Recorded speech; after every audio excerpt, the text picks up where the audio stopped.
সুপ্রিয় ভিউয়ার্স, আসসালামু আলাইকুম। আজকের ভিডিওটি একটি শিক্ষণীয় ভিডিও। আশা করি আপনারা সবাই ভিডিওটি সম্পূর্ণ দেখবেন এবং ভিডিওটি যাতে করে সবাই শেয়ার দিবেন। আমাদের বাংলাদেশের প্রতিটা সমাজের মানুষ যাতে আজকের ভিডিওটি অন্তত শিক্ষামূলক হিসাবে দেখতে পারে।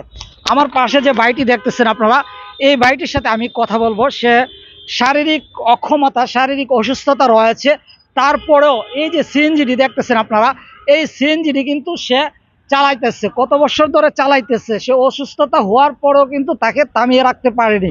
সে কিন্তু নিজেকে শ্রমের বিনিময়ে সে উপার্জন করতেছে। এটা হচ্ছে আমাদের জন্য দৃষ্টান্ত। আমি ভাইয়ের সাথে কথা বলবো। সবার কাছে বিশেষ অনুরোধ থাকবে, আজকের ভিডিওটি অন্তত আপনারা একটি করে শেয়ার দিবেন। আসসালামু আলাইকুম ভাই। ওয়ালাইকুম সালাম। আপনি কেমন আছেন? ভালো আছি। আমরা দেখতেছি ভাই, আপনি যে সিএনজি চালাইতেছেন, কত বছর যাবত এই সিএনজিটি চালাইতেছেন? আমি সিএনজি চালাইতেছি, আমার 12 বছর ধরে সিএনজি চালাইতেছি। 12 বছর যাবত আপনি সিএনজি চালাইতেছেন? জি। আপনার ফ্যামিলিতে কে কে আছে? বাপ মা ভাই সবাই আছে। সবাই আছে। আপনার উপার্জনের একমাত্র অবলম্বন এই সিএনজিটি, না? জি। আমরা দেখতেছি যে আপনি শারীরিকভাবে কিন্তু অসুস্থ। আপনি এই সিএনজিটি চালাইতে আপনার কোনো সমস্যা হয় না? কোনো সমস্যা নাই। কোনো সমস্যা হয় না।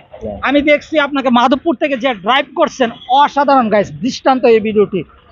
আপনি যেভাবে ড্রাইভ করছেন আমি দেখেছি, আপনার শরীরে অসুস্থতা, তারপরেও কিন্তু ড্রাইভিং স্ট্যান্ড আপ কিন্তু আপনার জন্য পরিপূর্ণ না, তারপরেও এত সুন্দর করে কিভাবে আপনি সিএনজি চালান?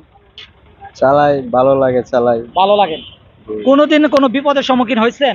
না, আমি 12 বছর ধরে গাড়ি চালাই, আমার কোনো সমস্যা হয়েছে না। আপনার ফ্যামিলিতে ছেলে মেয়ে কয়জন আছে? আমার ছেলে 2 জন, মেয়ে নাই। মেয়ে নাই, 2 ছেলে। তারা বয়স কত? এক বড় ছেলের বয়স হয়েছে 8 বছর আর ছোট ছেলের বয়স হয়েছে 4 বছর। আপনি উপার্জন করেন এই সিএনজির মাধ্যমে? জি। তা আমরা দেখতেছি যে আপনার অবকাঠামো শরীর, কোনো সময় মনে হয় না যে অসুস্থ বা সিএনজি চালাতে আপনার বিরক্ততা বোধ লাগে না? না, কোনো সমস্যা হয় না। গাইস, এই ভিডিওটি শিক্ষামূলক। আমরা অনেকে কি করি, সুস্থ থাকার পরেও কিন্তু বাংলাদেশের বিভিন্ন জায়গায় আমরা কিন্তু মানুষের কাছে হাত পাতি, কিন্তু নবীজির শিক্ষা, আমরা সহজেই হাত পাতবো না। যদি আমাদের উপার্জনের শারীরিক সক্ষমতা থাকে, আমরা উপার্জন করব, শ্রমের বিনিময়ে আমরা অর্থ উপার্জন করব। ভিক্ষা ভালো নয়, এটা কিন্তু নবীজির উপদেশমূলক বাণী। আজকে এই লোকটি থেকে আপনারা যারা এই ধরনের শিক্ষা নিতে চান, আপনারা দেখেন এই লোকটি হতে পারে আপনাদের জন্য দৃষ্টান্ত।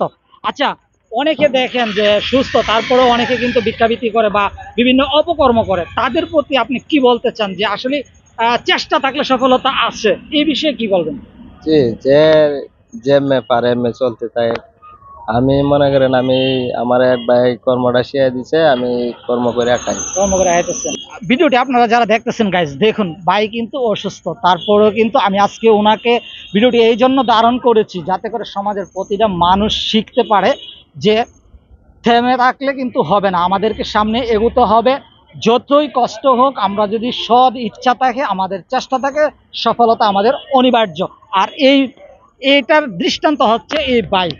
গাইস, আসলে আমি আপনাদেরকে বলবো যে আমি বায়ার সিএনজি দিয়ে আসছি, আজকে আমার ভালো লাগছে।